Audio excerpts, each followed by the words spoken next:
Eles sentiram. O sistema no Brasil está sucumbindo e está gritando porque está acuado, está com medo, está desesperado. Esse povo todo está na linha do desespero. O sistema não aguenta mais. Mas é esse o problema. Nesse momento de desespero é que eu tenho certeza que ele vai tomar as ações mais absurdas. Vai ser o maior equívoco da vida dele. O maior.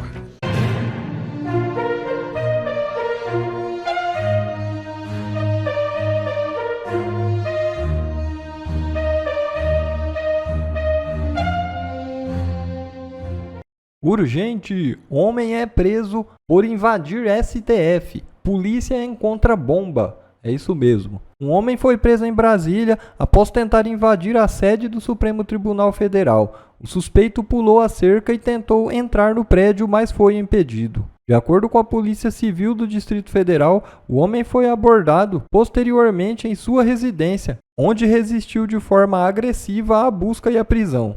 Durante a operação, os agentes encontraram uma bomba caseira e materiais com mensagens contrárias ao STF. O caso é o terceiro incidente semelhante nos últimos 4 meses. Em 13 de novembro, um homem conhecido como Tio França morreu após detonar explosivos na Praça dos Três Poderes. Já em 29 de dezembro, Lucas Ribeiro Leitão foi preso no interior da Bahia, a caminho de Brasília, sob suspeita de planejar ataques na capital. A polícia investiga se há conexão entre esses episódios e reforçou a segurança nas imediações dos prédios dos Três Poderes. E presidente do STM vê penas do 8/1 como muito elevadas. É isso mesmo. Durante uma entrevista à CNN Brasil na sexta-feira, a presidente do Superior Tribunal Militar, Maria Elizabeth Rocha, disse que as penas aplicadas aos presos do 8 de janeiro são muito elevadas. Apesar da observação sobre a condenação determinadas aos manifestantes, a presidente do STM acredita que ainda é cedo para se falar em anistia dos presos. Seria uma menina muito precipitada, declarou a magistrada. Contudo, ponderou que até mesmo os parlamentares podem decretá-la.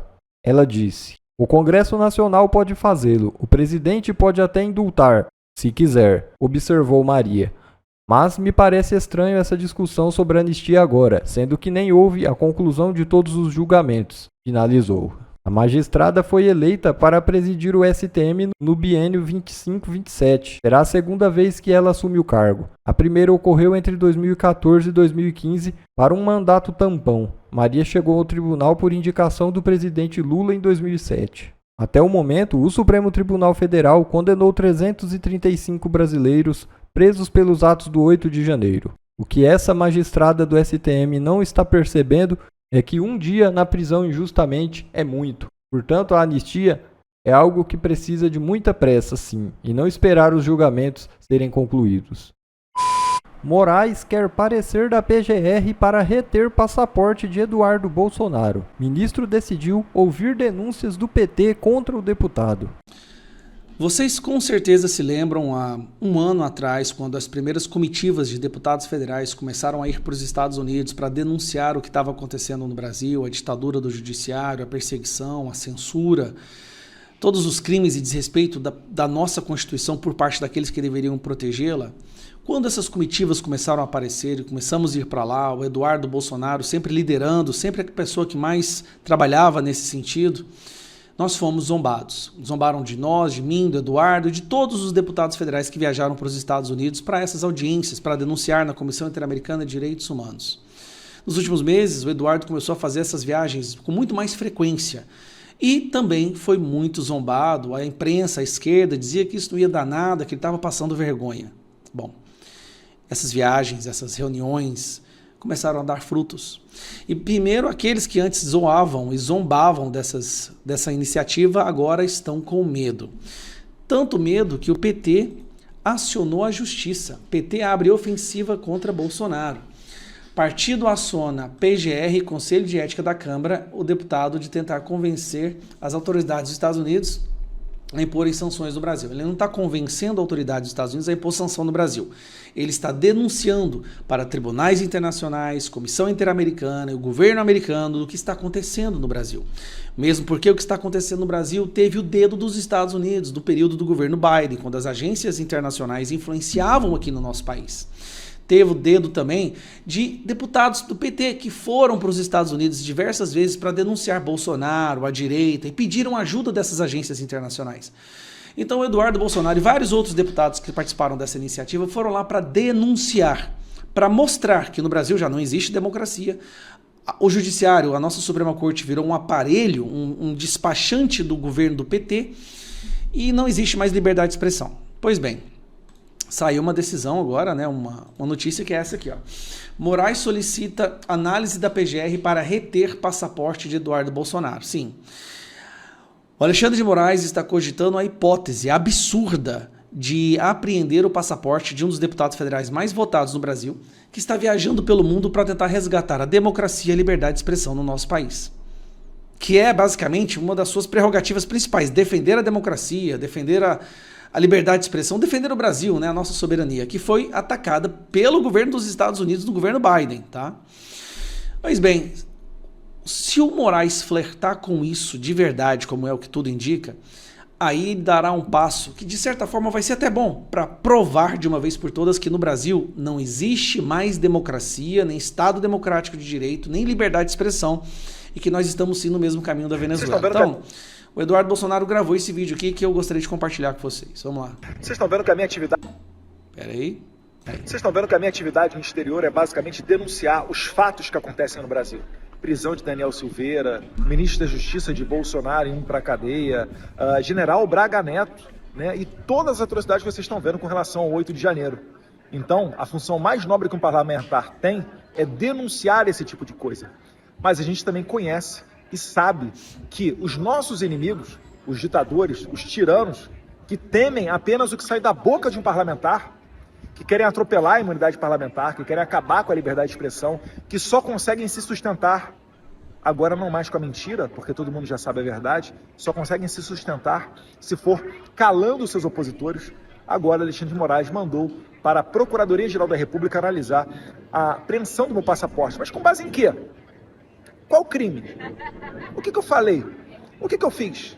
E mais, a autoridade que está sendo criticada, que se diz vítima, é o mesmo que vai pedir uma investigação contra mim para me colocar dentro de algum inquérito que ele abriu, para depois ele determinar a apreensão do meu passaporte? Que democracia é essa? A gente sabe que isso daí já não existe há muito tempo. Vou continuar denunciando Alexandre de Moraes. Tem que cortar minha língua, Alexandre de Moraes, para fazer eu parar.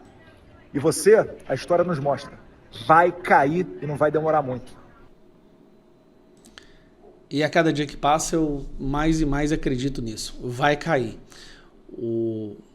A extensão do dano que ele causou, a perseguição já é conhecida pelo mundo inteiro. A imprensa internacional já sabe quem é e o que ele fez. Mas esse é o problema. Nesse momento de desespero é que eu tenho certeza que ele vai tomar as ações mais absurdas. A perseguição com certeza vai dobrar ou quintuplicar. Né? Dobrar ele já está acostumado a fazer. O mais provável é que agora a perseguição vai quintuplicar e vai também aumentar as consequências internacionais. Alexandre de Moraes, ele representa um perigo não apenas para a nossa democracia, a liberdade de expressão no Brasil. Hoje, a cada dia que passa, está mais perceptível que ele já passou a representar um perigo para o mundo inteiro, porque outras pessoas podem querer fazer o que ele faz. Essa é uma visão que o Donald Trump tem. E o governo americano decidiu, né, isso são boatos que eu escuto de pessoas próximas ao governo, que o Alexandre de Moraes vai servir como exemplo para o resto do mundo de que não se deve censurar a sua população, nem ir atrás das empresas, das redes sociais, que hoje é a praça pública do debate político. Que nenhum governo, nenhuma autoridade do mundo se atreva a fazer isso. E ele precisa de alguém para usar como bode expiatório, para servir de lição. Tudo indica que essa pessoa é Alexandre de Moraes. E tudo que ele precisa é que o Alexandre de Moraes continue fazendo o que ele está fazendo, que ele quintuplique a aposta. Então, de certa forma, se o Alexandre de Moraes partir para cima do Eduardo Bolsonaro, como é o que tudo indica, ele está já pavimentando esse caminho, vai ser o maior equívoco da vida dele. O maior. Nós estamos falando de um deputado federal que é amigo do presidente dos Estados Unidos, conhece grandes autoridades, não só nos Estados Unidos, mas do mundo inteiro. E talvez é isso que falta, né? É isso que precisa para o Brasil começar a voltar a ter sanidade, né?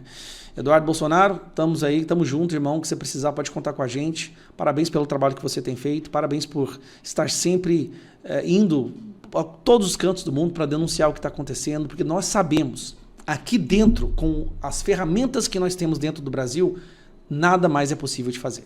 Tudo já foi sequestrado, intimidado, coagido. As únicas ferramentas que nós temos são tribunais e cortes internacionais e comissões interamericanas e autoridades de outros países para escancarar o que virou o Brasil. Eles sentiram. Por que eu estou dizendo isso? Eu estava junto com o Edu no CPEC. E o Edu foi assediado por senadores, deputados, não só americanos, mas de outros países. Vejam o que aconteceu depois disso. Vocês viram que depois do CPEC, nós conseguimos fazer algo gigantesco que o sistema no Brasil percebeu. Não só percebeu, como sentiu. E a gente sabe que existe uma operação casada hoje entre o Poder Judiciário e a esquerda brasileira. Então, o próprio Poder Judiciário chega e fala para a esquerda, vocês não têm a menor sombra de dúvida disso.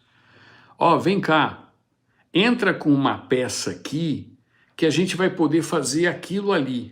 E eis que deputadas do PT pedem apreensão do passaporte do Eduardo Bolsonaro por ser um traidor da pátria.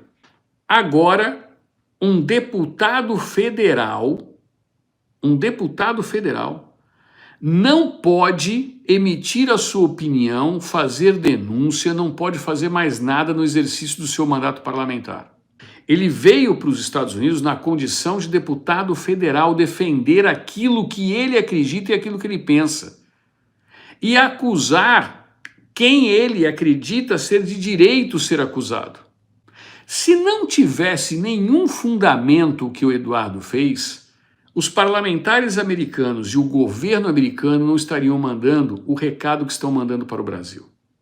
E isso eu já cansei de falar para vocês. Cada vez que vocês observarem um gato acuado no canto da sala, tentando se passar por um leão, é porque esse gato acuado está com medo. A esquerda brasileira está com medo. Parem e pensem. Eles haviam falado que Bolsonaro seria preso, ficaria inelegível, e quando eles falaram isso, eu fiz uma live para vocês e falei, olha aí o mito da Hidra de Lerna. Vão tentar cortar uma cabeça, nascerão 10. E se Bolsonaro hoje já é um mito, ele vai virar uma lenda viva. Foi dito e feito. Caíram na besteira de tornar Bolsonaro inelegível. Toda e qualquer pesquisa que você olha hoje vê o derretimento do Lula e o Bolsonaro ganhando do Lula em 2026. O sistema sentiu. Hoje nós temos aqui nos Estados Unidos Monark, Paulo Figueiredo, Alan dos Santos, Ludmila Lins Grilo, Rodrigo Constantino, pessoas que eles quiseram isolar, exilar, caçar passaporte. Essas pessoas se tornaram uma pedra no sapato do sistema brasileiro. Foi graças a esses heróis anônimos e outros que vocês hoje conhecem, como o Rodrigo Constantino, como o Alan, como todos eles que eu citei agora, o Paulo Figueiredo, a Ludmila Lins Grilo, o Monark, que mesmo não sendo de direito, sendo uma pessoa que a direita pode dizer, o Lacombe, por exemplo. Graças a essas pessoas, o sistema no Brasil está sucumbindo e está gritando porque está acuado, está com medo, está desesperado. Não adianta querer fazer narrativas, usar imprensa, Globo e tudo mais. Esse povo todo está na linha do desespero. E eles que fizeram esse trabalho conseguiram essa aproximação. Coisa que poucos sabem é que a Ex Brasil faz hoje uma interlocução e iniciou todo esse processo, junto com o Paulo Figueiredo e outras figuras, para que os parlamentares norte-americanos enxergassem o que estava acontecendo no Brasil. E esta presença do Eduardo Bolsonaro na casa do Trump, durante a vitória do Trump, durante a comemoração da vitória do Trump, isso foi a gota d'água para o sistema. O sistema não aguenta mais. E agora, quando eles se voltam contra o Eduardo, o que eles conseguiram fazer? Por que eles se voltaram? Porque o Eduardo ficou gigante. O Bolsonaro falou, pode ser o Eduardo, pode ser o Flávio, pode ser a Michele, pode ser o Tarcísio, pode ser o Zema, pode ser o Ratinho. Eu cansei de falar para vocês que iam tentar cortar uma cabeça e ia nascer 10. Só que uma dessas cabeças, chamada Eduardo Bolsonaro, ganhou projeção internacional. E essa projeção internacional do Eduardo o coloca à frente hoje, linha de frente, para que caso o Bolsonaro não se torne elegível, ser o próximo presidente da República no Brasil. Vocês têm alguma dúvida de que o governo americano, Trump, Elon Musk, empresários norte-americanos iriam dar este apoio ao próprio Edu para se tornar um aliado, o Brasil voltar a ser um país aliado dos Estados Unidos e não do Irã, não um aliado de Cuba, da Coreia do Norte, do Maduro? Vocês têm alguma sombra de dúvida a respeito disso? O que está por trás disso não é o fato do Edu estar vindo trazer as denúncias, porque essas denúncias já estavam aqui, já estavam sendo trazidas. Poucos de vocês sabem, mas o Van Hatten, a Carla Zambelli, o senador Girão, todos eles vieram aqui, Gustavo Gayer, todos vieram fazer o mesmo trabalho que o Edu agora fez. Só que quando o Trump, em pleno CPEC, nós mostramos ao vivo para vocês, agradeceu o Edu e mandou um recado, manda um oi para o teu pai, aquilo colocou o Edu na alça de mira desses caras. Mas é aí que entra aquilo que eu vou falar e que poucos falam. Eles tornaram o Eduardo um cara praticamente imbatível para 2026, caso o pai dele não possa sair. E como o próprio Edu falou comigo em live que eu estava fazendo lá no CPEC, meu pai é o candidato, mas nós sabemos que o sistema não quer o pai dele. E quando ele se destacou e se mostrou à frente como um candidato competitivo e, mais do que isso, uma pessoa que pode atrair a atenção do governo americano, dos empresários americanos, das empresas americanas para o Brasil, tornou o Eduardo Bolsonaro um alvo. Mas a surpresa está por vir. Eles não perdem por esperar. Bom, pessoal, esse foi mais um vídeo. Eu espero que vocês tenham gostado. Se vocês gostaram, deixa o like aqui para fortalecer nosso canal. Logo eu volto trazendo mais informações da política para vocês. Um forte abraço, fiquem todos com Deus e até a próxima.